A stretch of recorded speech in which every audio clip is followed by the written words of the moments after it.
Well, welcome everybody to having a chat here with young Jimmy. Jimmy's, I believe, from the Big Apple. So Jimmy's going to tell us a little bit more about himself before we get stuck into it.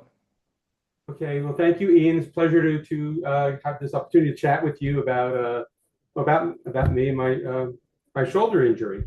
Um, so let me give you a little bit of background. I have a separated shoulder, which I separated 5 years ago this month. I was running down an embankment and I lost my footing, and rather than land on my hands, I sort of wanted to curl over and land on my back, but I wound up Mm. landing on my left shoulder instead. So I was a couple days later, I went for x-rays. The doctor diagnosed me with a grade 2, grade 3 separated shoulder. No, no surgery recommended, just some physical therapy, which I worked through. And I've been living with it ever since. I have no pain. I have full range of motion on this shoulder. And as I've been, working, I still train. I have a gym. So as I've been working through my gym, I am concerned about what I'm doing to that shoulder, especially my pressing motions and overhead. There's a lot of laxity in there, a lot of movement. And I guess over time, it's a bit of a concern. Is there anything I should be doing or shouldn't be doing? Maybe you have some advice that you can share with me. Well, listen, Jimmy. Firstly, let me say, congratulations. You had enough presence of mind during a fall to think about what to do. I mean, it's a really close call. The last time I had a serious tumble in a motor vehicle incident, flying through the air, I didn't adapt as well as I would have liked to. So I can relate to that completely. Um, but yeah, to your credit, you're thinking about it. Secondly, I want to acknowledge the doctor for not rushing you into surgery. It's really good to see a doctor who's not gung ho on surgery. So there's some upsides there. Now, the first step in rehabilitation is understanding contributing factors. And everybody can say, yeah, well, it happened in sport or it happened when I fell, and I get it. But we want to understand whether there's any underlying contributing factors that were existent before that, because if we don't acknowledge that, if we don't identify that, if we don't correct that, then we're not necessarily going to resolve. So failure to rehabilitate is a pretty significant and common error in rehabilitation. So in your opinion, and I didn't see you before the fall, in your opinion, was there anything about your shoulder health that may have contributed to its inability to tolerate? Now, I'll let you answer that question. I'll talk about tolerance in a second.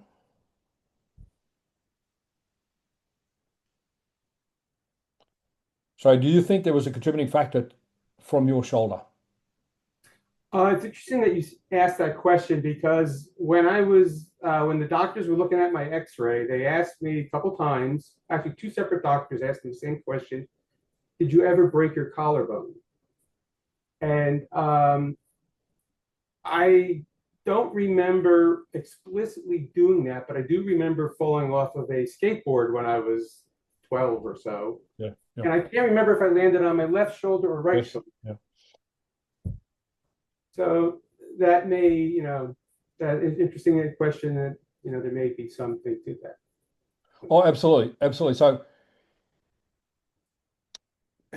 the goal of preparing yourself optimally, and that's something I talk about in my upcoming Get Buff 5 book, is that when impact does occur, that we have a better chance of tolerating it. So um, force and breaking point is about tolerance, and the healthier the joint, the more it can tolerate. So whilst we can't change the past, and it's not about regret or chastising, but it may have been the case that it might not have torn or separated in the way it did had the shoulder been healthier.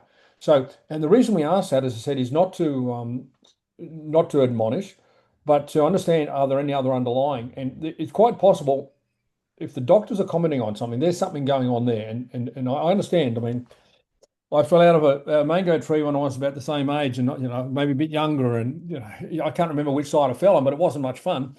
And you don't forget the fall; you just forget which side.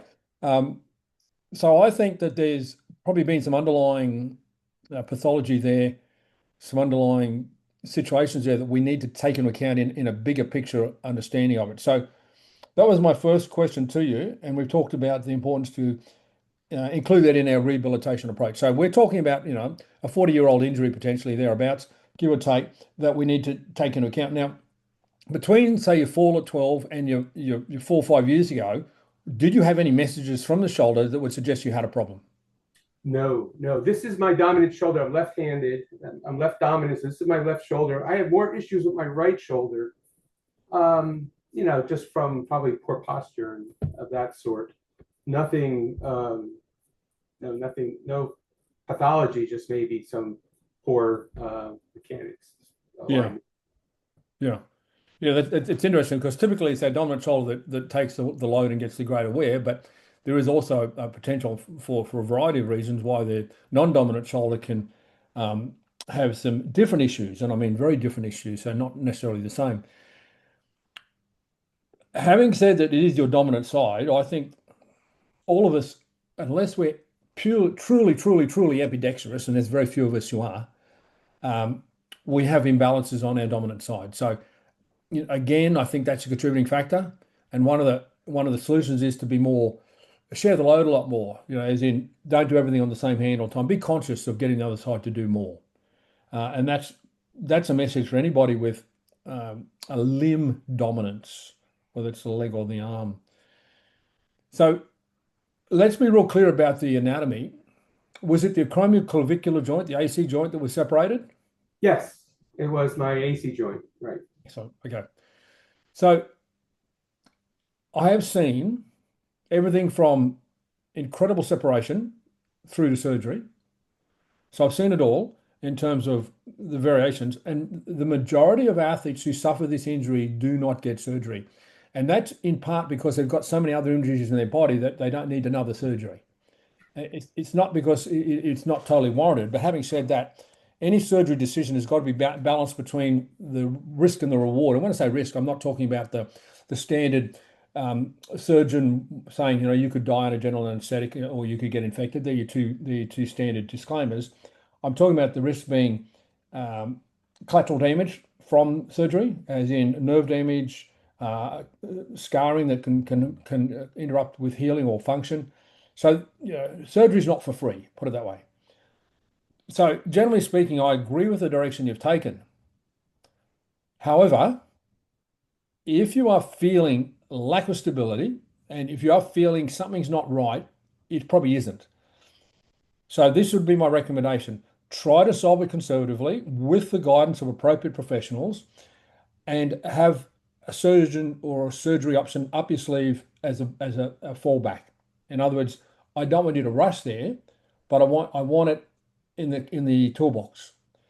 And that can mean talking to appropriate orthopedic surgeons, selecting one, finding out one you trust and building relationship, et cetera, and asking them about their diagnosis and their prognosis. There's a lot of work to be done around that. Whether you take that path or not is irrelevant. It's still a job that I recommend you do. So can we get really clear? Post your fall, post your 5 year ago fall, what's been the differences that you're noticing and what rate are they changing? Like I want to know the difference between pre-fall and post-fall. Well, post fall, I've lost. I don't want to say I lost strength because I'm not sure because I've not lifted the same as I did before. Because when I start lifting heavy, if I'm doing like a bench press, concentrically, I can keep my shoulder pinned so that I don't feel any movement in the AC joint. But when on an eccentric, when I'm letting up, I feel this. It On, separates. I feel on, that on, kind and is that separation occurring more in the shoulder socket? Not so much. no, it's right there on the AC joint because it's tender for, a couple days afterwards. I wouldn't say it's sore, it's tender. And then the tenderness goes away. So, it's like I said, it's just a concern is, maybe I shouldn't be doing that. I've had doctors say, long term, you may have some kind of arthritis they have to deal with. And these are just, things I think about as I'm working, as I'm training and lifting weights in general. Saying you're feeling it in the actual AC joint. Yeah. You feel operation occurring there. Yes, I've gone back to that same surgeon or doctor. He's giving me a cortisone shot in there once to sort of alleviate some of the tenderness. Okay. Um, Drugs and surgery are on one side of the divide, and alternative or conservative methods are on the other side. So I'm not sure whether the cortisone is a viable solution. Just generally speaking, it could be a band-aid, but I wouldn't be convinced it's going to do much more than that. So you've definitely got a challenge. And is that getting worse, do you think? No, I wouldn't say it's getting worse. It's just it feels like it's the same. It's damaged, and I don't feel it getting worse. But I also haven't really, I'd like to, I guess, test it a little bit more Okay. to do more. But that's where my concern is. Yeah. So this is going to require a significant change in your approach to training. So I've got a saying that is, do not judge a joint until the joint is healthy. So we tend to take images, X-rays, MRIs, scans, etc., when the joint's unhealthy and say, yeah, there's a problem, let's cut it. So I want the joint to be healthy before you judge it. So surgery decisions ideally are only made after the joint health is optimized. So the four pillars of my joint optimization or my neuromuscular optimization, what are they, Jimmy? Do you know what they are? Length, Ten- tension, Tension, yeah, length tension. stability, and posture. So you can ask yourself, and because I teach people to be their own coach, is the length of the muscles affecting my shoulder optimal? Is the tension of the muscles affecting my shoulder optimal? Is my posture optimal? And do I have optimal stability? Obviously, I got out of order there, but and you know the answers to those questions, I think. Hmm. And I think you're probably not going to give yourself 10 out of 10 for each of those areas. That's right. So the question is, does a person, and this is more pertinent than anything else, does a person have the drive, the desire, the willingness, the hunger to achieve my standards, which is optimize joint health before judging the joint, or are they just going to hope other people are going to solve their problem? I hear that. Because everyone, not too many people would rather someone else solve their problem. Well, here's a problem with surgery. Generally speaking, the failure rate could be 50%, and I'm just generalizing. And a surgery leads to another surgery. 50% of people have surgery, have another surgery as a result, or directly or indirectly. So it's a pretty serious decision to have surgery. And I'm not against surgery, but you need to understand that lack of motivation now to do the work may only create a bigger problem, which requires more effort later down the track anyway. And another thing, I think the same amount of work is needed to avoid surgery as it is after surgery. You're going to have to do it anyway.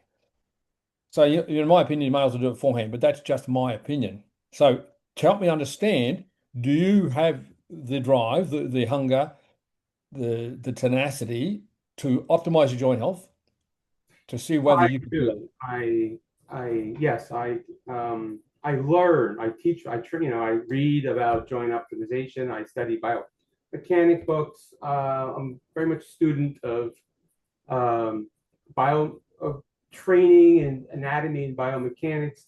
So this is something that I pay attention to when I'm in the gym and I'm doing my my my my reps, my Yes. motion. Good. Well, that is encouraging, and maybe why you are attracted to what I write about, because I've been writing about this for quite a few decades. And whilst the topic has become more popular, my my thoughts precede that of most and have more clarity than most, I suggest. The question still remains is whether or not you're willing to master that approach, because obviously another ailment I describe as an ailment is people take a bit from here and a bit from there, put from there, put it together, and hope that that's going to work because they want to, for some reason, they want to, create their own recipe. Well, God bless them. And I'm not saying you've got to follow me with dogma, but if, for example, you take my sequence out of order, if, for example, you thought stability or strength is more important than length and tension, then you're probably not going to achieve the outcomes that I would seek for you, unless it's by accident or otherwise. So my more finer question is, are you likely to embrace your rehabilitation along the lines of what I recommend in terms of the chronological or prioritization, the sequence of those four pillars? I am, yes. I can understand. Yeah, I have been reading your books, and you do understand the length and tension, and there's a balance around the structure around the joint, and you want to optimize that balance when you're training those muscles so that they remember my words, that position Good, that good, brain takes. good. So tell me now, help me understand now what steps you've been taking to modify your training in the light of what you've learned about joint health. I've been doing control drills so I could sort of, get that muscle memory going to remember that motion. That's probably the biggest change I've made to accommodate, you know, what you describe as uh, length and tension is just controlling and getting that feeling with my shoulders before I even do those control drills. I pull out a roller and I roll my back. So to sort of loosen up whatever adhesions or whatever tension there is that's restricting my shoulder blades. So I do some rolling. I wouldn't call that stretching, but there is, some stretching involved with just a foam roller. But I feel that gives me good range of motion so I could begin my training session from there and I do my control drills. And then Okay, so it sounds like you've made some adaptations, but Jimmy, I'm going to be very blunt with you because for a lot of reasons, including I care, but more, equally, I've been doing this for 45 years and I came to my conclusions in the 1980s. And so I feel like I'm a broken record. Now, in the first 15 to 20 years, between 1980 and 1995, people just did what I told them. And like we collaborated. I'm not saying I'm a dictator, um, but there wasn't the diversity of thought, shall we say, that we've seen since 1995 or post 2000. So I'm going to be straight with you. Number one, length. You're not stretching. You haven't told me about stretching. So, let me be real clear. Even when I'm in a team sport environment, if I've got 30 athletes in front of me and two of them have got a better idea, I don't have a problem. I say, listen, go and do your own thing. Like, only thing I ask is don't interfere with the culture of the team. Do your own thing, and we'll still be friends. You'll still get selected, etc., etc. Because I back myself to make them redundant if they don't follow my guidance. It's not that I don't like them. I don't need to have a debate about different training methods, etc. So I'm going to tell you now, you are a product of the post 2000 thinking. You are rolling instead of stretching, and you think rolling is going to solve your problems. So let's. I want to come back to stretching in a minute, but did you stretch before 2000? I yes, I do stretch. Well, I stretch, but since I had this shoulder injury, I started rolling because it, it feels good. I get the range of motion I'm looking Yep. for. Okay. You were Maybe I stretching don't know how to before. roll maybe I'm stretching my shoulder blades is maybe a challenge. It may be just a matter of learning techniques. Jimmy, if you can't stretch that shoulder, you've got no right loading it. End of story. Like that's insanity. Uh, People don't understand one of the many benefits of pre-training stretching is to identify the health of the joint. If you can't stretch, you shouldn't be training or you should be modifying your training. And I'm not saying you shouldn't be training, but there's a lot of things you can't be doing. So, like, be straight with me, Jimmy. Did you decrease your contribution or effort in stretching aside from after you hurt your shoulder? Did you change your approach to stretching between, I don't know, what year did you go into the gym for the first time? Oh, I was in my 20s, Okay, so you're 1980 in the 80s. in the 80s.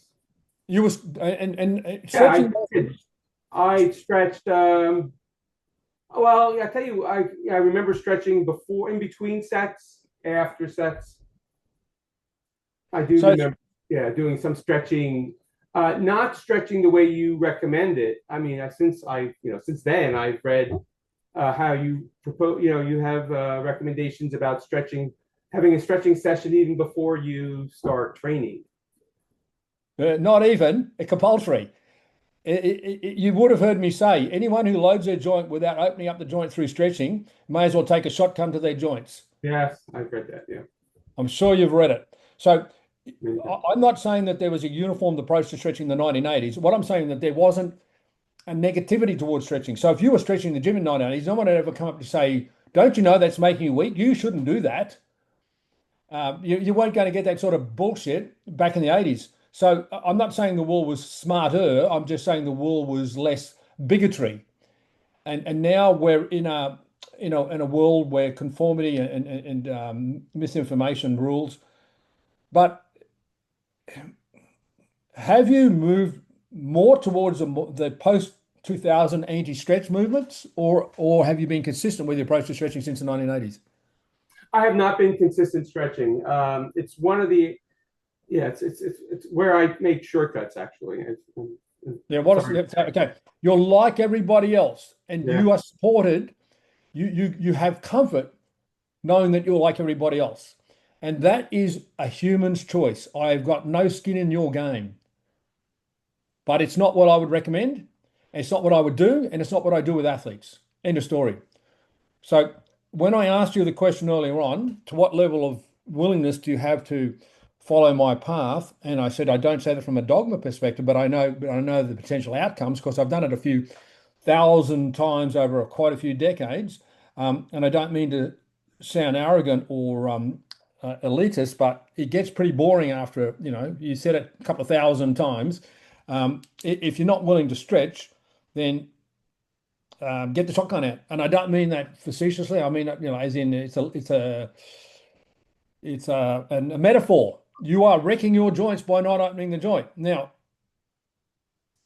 I'm not even going to ask you today whether that's going to change your approach because I don't really care, Jimmy. All I do is offer an opportunity and keep moving. If people have a better way and it's better than mine, I will learn from that. If people take a different path and it's not better than mine, I will learn from it. So I've got no attachment to what direction you take because I will learn from it either way. But based upon my time spent with large numbers of elite athletes in a large number of sports in a lot of different countries over the last 45 years, I'm pretty confident I'm on track. The only challenge is it's become less popular. It's like pushing shit uphill at the moment because everybody's bought into certain values. So I'm going to move on from stretching, but let me just say that stretching a chronically inflamed joint is challenging. And so I'm not saying it's going to be a walk in the park, but if you don't find a way to return your ability to stretch that joint fully, your joint will never be healthy. So you are guaranteed to be on the surgery table if you don't optimize the four areas that I'm talking about. So let's move on to tension. And I'm moving on because Jimmy, this is we're just shooting the breeze here. You've told me how you do it. I've told you how I do it. We move on. Um, Rolling. You might have heard me say that 80% of tension release or reduction comes from stretching. Yes. And you might have heard me say that anybody who rolls more than they stretches is an idiot. Although I didn't say that. I said, I said you should stretch more than you roll. I didn't say the idiot thing. I would never say anything like that. Um, but I'm going to give you some acknowledgements around rolling. Rolling often addresses the symptom. So you feel good about it, but it's not as likely to address the cause. Hmm. I'm not saying it can't, but it's typically addressing the symptom. That's why rolling or tension work comes second to stretching. Stretching is for me the number one joint health activity. As I said, provided you're doing it in a way that's not aggravating the joint, which in an inflamed joint is a challenge. But rolling is what people do when they've been misled or want to get a short-term warm feeling. Have you ever seen someone go up and repetitively scratch their back on a wall because they feel tight and it makes them feel better? Yeah, I've seen people do that. Yep. And what are they doing an hour or two later or 24 hours later? Yep. It's like pissing in your pants if you want to get warm. It'll work for a while. So I'm not telling you not to roll. I'm just telling you your values from my perspective are pretty misguided. Because number one, you're missing a lot of angles in terms of your stretching work. I mean, there's only so much a roller can get to. And secondly, that your use of time is less optimal. Um, Now, tension work is really, really relevant once your joint is inflamed because your joint is in spasm to protect it. So I'm not saying that tissue work is irrelevant. I'm just telling you that your values are different than mine. So the minute I see anyone rolling more than they're stretching, I tell them outright, my attitude is anyone who's doing that is missing the point. And I will repeat that again in my Get Buff 5 book, but I'm sure you'll find it in the Legacy book. So I don't really want to dwell on rolling too much more because you've drunk the Kool-Aid and it's your decision as to how you move forward because tension work around a joint like the shoulder is really a little bit more, how would you say, fine-tuned.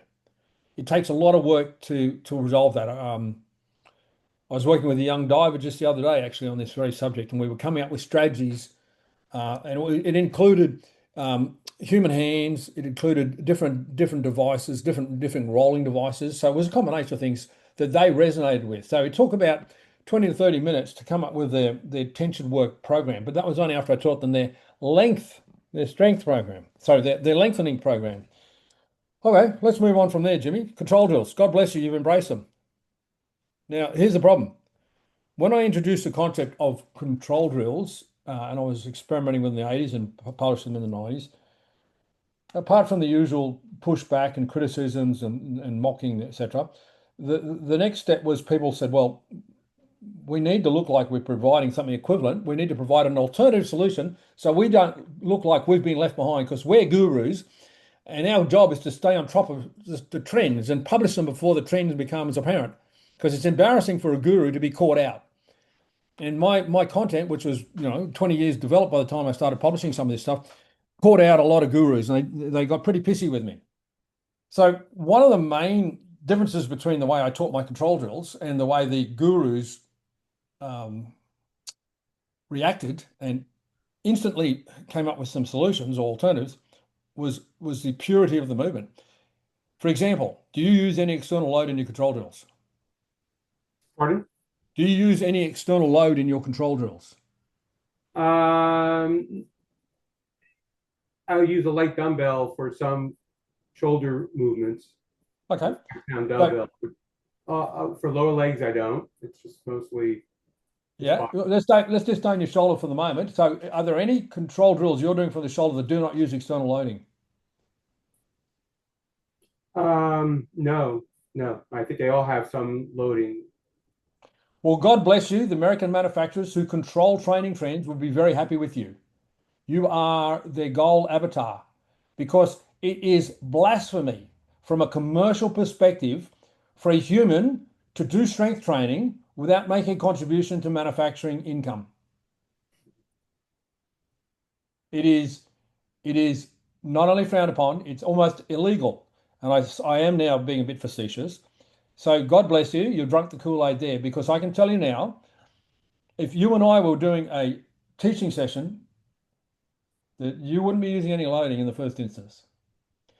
Which brings me to my next point about control drills. Unfortunately, and one of my reluctance to teach them back in the 90s, teach them openly, was that to execute them in the manner I intended is very difficult to communicate in text or even in video. So you'll see a lot of people who uh, have taken my drills and have become the teacher, and they do a pretty fucked up job of it.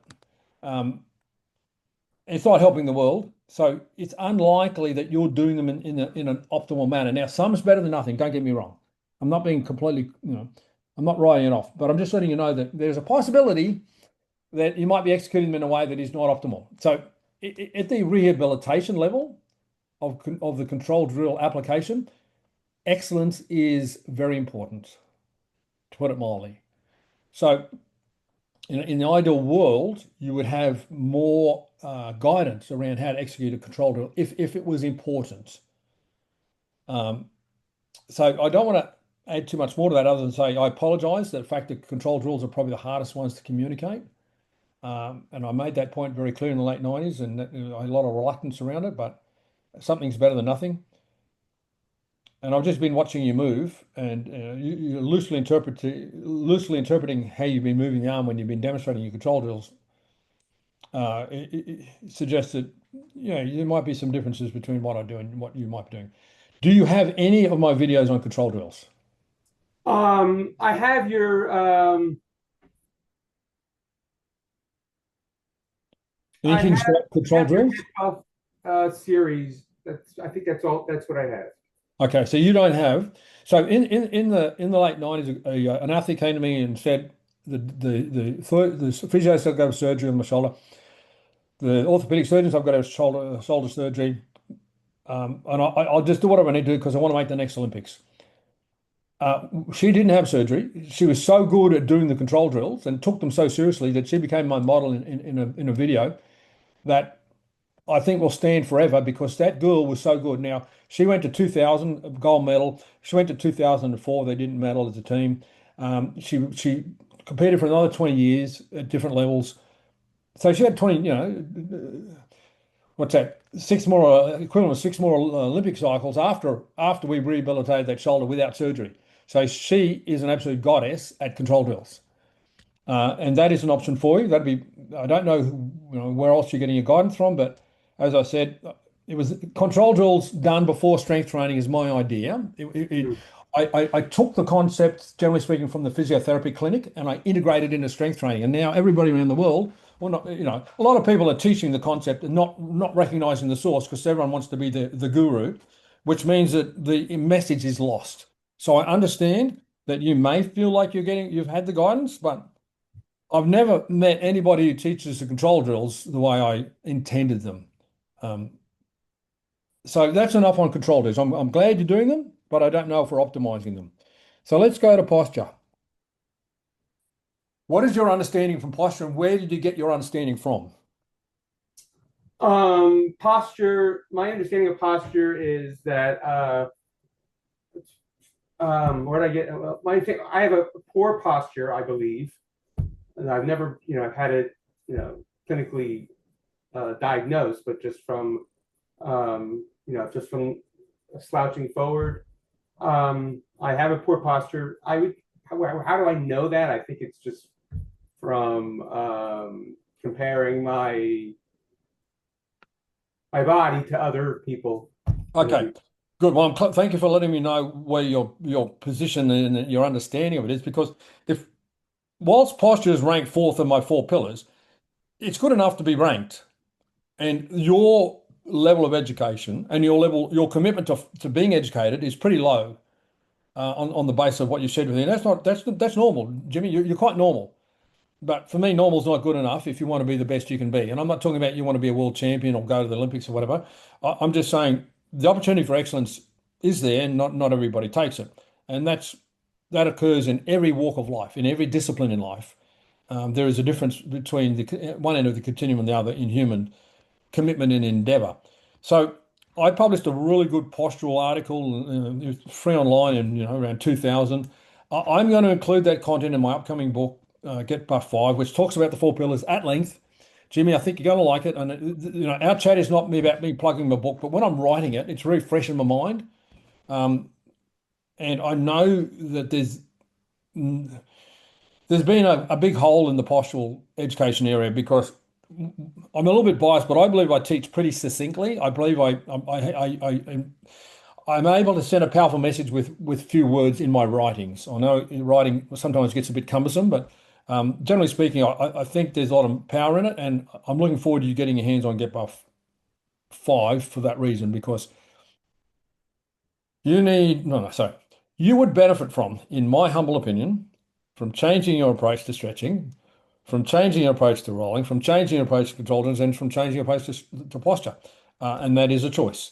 But yes, I understand where you're at with your posture, and I cannot fault you for that, but I'm going to address that very shortly in the Get Buff 5 book. Excellent.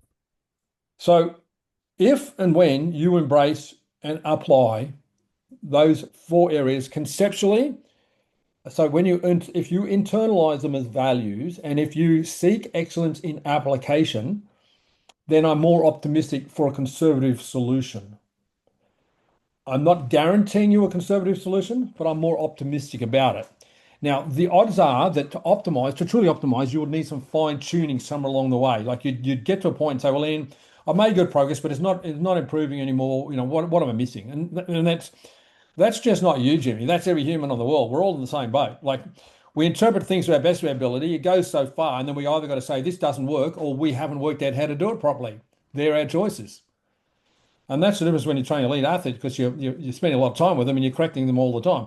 Um, so I would like to give you the chance, obviously, through particularly Get Buff 5, combined with all my other Get Buff resources, including the video I talked about control drills, to address your shoulder in a more effective way.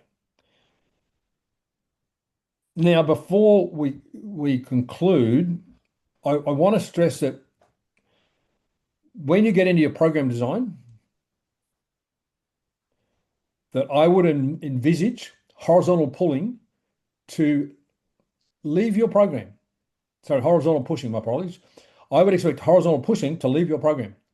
It is a common saying I have that it's not unusual when I see an imbalance or an issue that I'll remove a line of movement for up to months.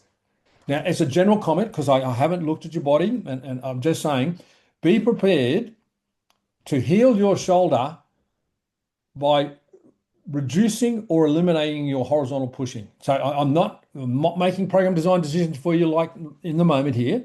I'm just telling you that from a strategy point of view, it would be pretty good move. Now, I'd probably say that to you even if you didn't have a shoulder injury, based upon your shoulder posture, etc., etc. It's a really common thing for me to do because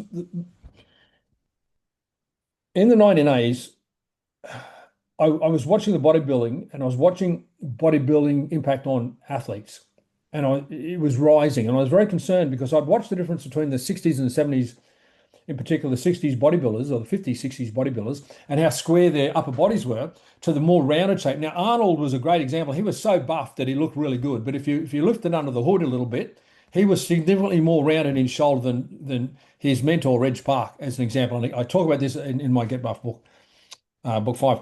So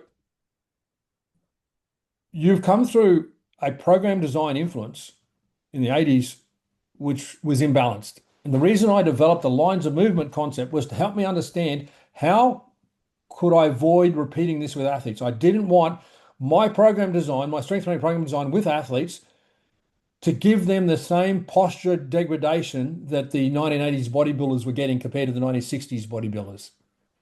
So it's one thing to understand my line of movement concept, but the next step is to understand that the reason it's there is to selectively remove or modify to remodel your body. Your body needs to be remodeled. So we need to look at how you were training and to some extent reverse it. So if you had a horizontal push dominant program, which I suggest you would have, because back in the day you would incline press, flat press, decline press, flies, and then you'd do some chin ups. One day, and that was it. And that's imbalanced. And in all respect to Bill Pearl's work, I'm a huge fan of Bill. I really appreciate Bill. He was a great man. He was good to me, and I want to ensure that the world values his work. But the thinking of the day in the Keys to the Inner Universe book was that the back was the back. And I came along and I said, no, you've got vertical pulling and you've got horizontal pulling. Because the risk was back in the day that everybody would do a chin up and say, I've done the back. Now, I'm not saying they weren't doing rows. I know Franco Colombo was a big fan of rowing, for example. And I'm not saying they weren't doing rows, but I know some of my colleagues in the 1990s who were who let's say their marketing was more effective than their actual competence, were writing programs and recommending programs that had zero horizontal pulling in it.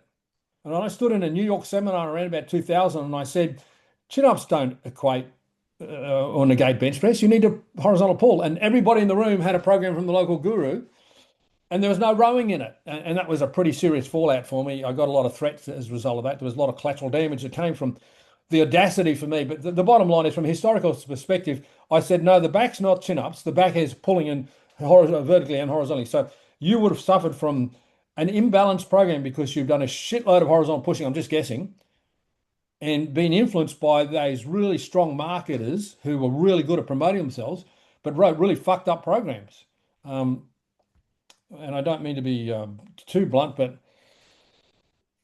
Yeah, you paid the price. And the only reason that I didn't as much, or the athletes I worked with didn't as much, because at the start of the 80s, I said, no. I looked at it and I said, I don't want this. I don't like this. I don't want to give this to athletes. So I worked really hard on balance in program design, which resulted in the lines of movement concept, which of course was hijacked by a certain American who published it as his own and changed one word. And again, the message has been lost. Um, so I've gone through the four pillars and I've taught you opportunities. I've gone through very quickly your program design when it comes to getting back into the more conventional training, which is to review your balance, like try and get access to some information that I've published around balance. And the Get Buff books all have education in them. Like each volume is 300 pages long, 100, there's hundreds of thousands of words. Um, so some good education on how to balance your program. Okay, I've talked a lot, Jimmy. I'm going to give some time frames. I reckon it'll take you 3 months to get anywhere near understanding what I want you to do. You'd need to apply it for 3 to 6 months. And I think in 12 months' time, generally speaking, at the earliest, you could assess your joint through MRI, surgeons, your symptoms, and start revising the effectiveness of a conservative approach. What do you think? Yeah, I think yeah, I'm the time frame. I'm not concerned about the time frame. I think what I need maybe is, we had this talk, um, gave me some different perspectives. I have to rethink how I set up my program, um, prioritize stretching, and one of my weaknesses, I need to learn more. I need to acquire more skills in stretching. There's different, I need to. That's an area Sure. I need to uh, learn more about, because obviously it's important from what you're saying. And I If you believe follow my tension tension producing and makes a lot of sense. if That's you what follow my tension producing and tension reducing theory and my ratios, at your age, at our age, with your collateral damage, if you're not 3 to 1 stretching tension reduction to tension increasing, you're just aging fast. You're just aging the joints faster. no, yeah. So you're about 0.1 to 1 at the moment, and I'm suggesting 3 to 1. Now that's not going to happen overnight, but that's how far apart you are. When I have an athlete say to me, Ian, I really appreciate what you've taught me. I'm now stretching as much or more than I am lifting. Fantastic. Because let me tell you this, flexibility is the most important physical quality, and stretching is the most important activity you can do for life. And that has a double meaning. It gives you more life, but you can do it for longer in life. So the American way is to prioritize strength, and God bless it, each to their own. But I teach to prioritize flexibility. So you should be, as your ability to lift decreases, your ability to stretch does not, and it should not, and your contribution should not. So the need for you to become a master of stretching is through the roof. I can't say it enough. And I've never had anybody come back to me and say, Ian, I've been at it for a few years. I stretch more than I lift now and I hate it. It's really bad for me. It just doesn't happen because your joint health is more dependent on your length than it is on your strength. Mm. Obviously, I'm teaching from a different Bible. Sorry, I shouldn't use that word. That could be perceived as blasphemy. I'm teaching from a different manual than most are reading from. So, yes, I'm glad you raised the importance of stretching because it is a beautiful, beautiful, beautiful form of training. And if a person can embrace it and love it and be passionate about it, um, your joint mobility depends on it. Once you can no longer locomote, you'll die fairly quickly, generally speaking, with age, as in, we can immobilize a young person, but an older person can't sustain immobilization for as long. My final point I'm going to leave you with is this: age. Now, the battle we've got is that our recovery ability, our ability to regenerate our cells, regenerate our connective tissue, is fading faster now than it ever has. So Mm. that as we get better, we're facing a tide that's moving fairly quickly. So I don't say that to make you panic, but I say that to encourage you, A, to move fast, to be better faster, but at the same, understand that it's a moving goalpost. Because say between the ages of 20 and 30, 20 and 35, thereabouts, your body stays reasonably constant, and therefore, if you make a change, you can judge its cause effect relationship. During the first 20 years and then the last 20 years, generally speaking, our bodies change so fast that it's harder to form cause effect relationships in training. So just be ready to understand that your joint lubrication, your connective tissue viability, the fluid in your joint, in your fluid in your connective tissue, that's all degrading fairly faster than it used to. How's that? Faster than it used to. So we want to be better, faster, and we also understand that we've got another battle on our hands, which is the battle of aging.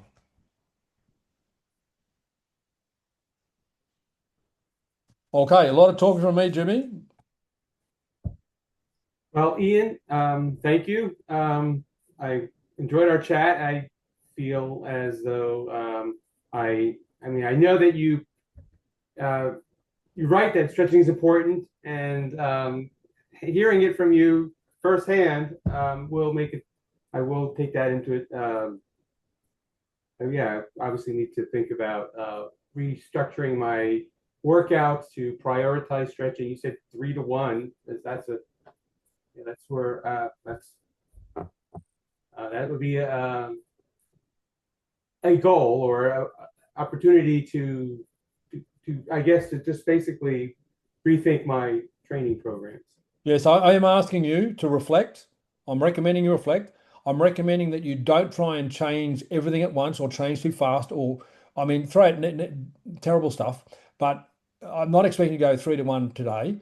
Um, if it took you 10 years to get there or 5 years to get there, that'd be pretty good because fast change is too quickly reversed. Mm, And the overreaction, as I wrote about, in the 90s, I said humans overreact in the short term and underreact in the long term. When I came out with all of my stuff, people were overreacting to it, wanting to introduce speed of movement that get a metronome out. And that's unsustainable. And so it went away. People say, well, this isn't sustainable. Well, I didn't say get a metronome out. I mean, it was a guideline, not a dogma. So I'm not suggesting you rush at change. I'm suggesting you embrace constant change with a long-term plan. How's that? yes, no, long-term plan is that sounds good. That's what I'm looking for. That's why I'm here. I'm asking about long-term effect of, we started talking about the training I'm doing on my shoulder and what concerns I have. And obviously you pointed out that I'm missing the biggest opportunity to improve my situation, and that's because I'm missing out on stretching. So I might even just for that reason be doing damage. That's what I'm taking away from. So I need to rethink that. Absolutely. Good, good. So let's open the floor. If any of our guests something they want to share or even ask of Jimmy. So if they wanted to come off mute now, Yeah, Ian, Nick here. go ahead, Nick. Just want to thank you for opening this up for us to be able to participate and learn from, which is fantastic. So thank you for that. Jimmy, thank you for asking the question, mate. Appreciate you putting yourself out there. It's always great to see someone that's had the experience of training from 19 years of age and still looking to do it into their 60s. So really admire that, mate, to be honest. And if I can just make one final comment from my experience, obviously Ian's standards are so high when whether you're an athlete or general pop sort of person, weekend warrior, whatever you want to call it. So it can seem quite daunting, all the things that have been presented, I guess, today. From my experience, all those things apply to me and continue to apply to me that Ian's spoken about with my issues. But what I can say is that if you are willing to apply yourself, as Ian mentioned, from my experience, even looking at talking about 3 to 1 and all that sort of stuff can seem very daunting. But the glimpses and the I guess the benefits you feel and see on the way to that are well and truly worth the effort, even if you don't get anywhere near some of those standards, I guess. And that's been my experience. I'm not where I think I need to be or where I can get to, but the benefits and the glimpses I've seen so far have been more than worth the effort. So yeah, thanks again, Yeah, Jimmy. good to hear. Thank you for sharing it. It's good to hear. Just as we were talking, I was thinking about some of the comments that Ian made about quickness and rolling. It does feel good, but it's short lived. It doesn't last. So yeah, definitely I should rethink that. And if stretching, doing more stretching gives me that longer term benefit, then that's really what I should be doing.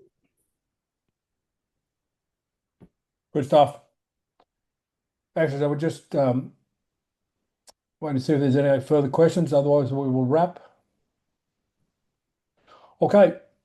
So just a message from Robert said, thank you, Jimmy, for opening up about your training habits. To Ian's critique, which means analysis, not critical, critique, hopefully. And thank you for sharing your insights and experiences. So that's a comment we've got from Robert on the line. So everyone's appreciating, Jimmy, what you've done. And I've noticed your commitment to your education through selecting some KSI education material. And I'm confident that you might continue in that direction, and there's so much more for you to learn and to internalize. Yes, thank you. I'm looking forward to get about 5. And I will check out that video on control drills. I think that's a good point. There may be some meaning that's lost in the translation for what you're writing and what I'm reading. Absolutely. More exposure there too. Yeah, good man, good man.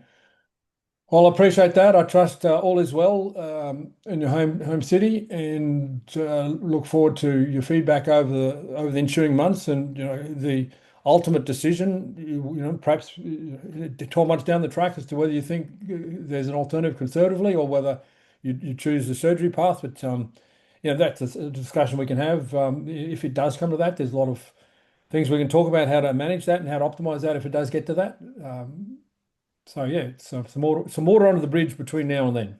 Yes, thank you. Look forward to continuing the conversation over the next few months and letting you know Appreciate how things are working out. Jimmy. Thanks to everyone else supporting Jimmy on the call. Thank you. Take care, Andrew.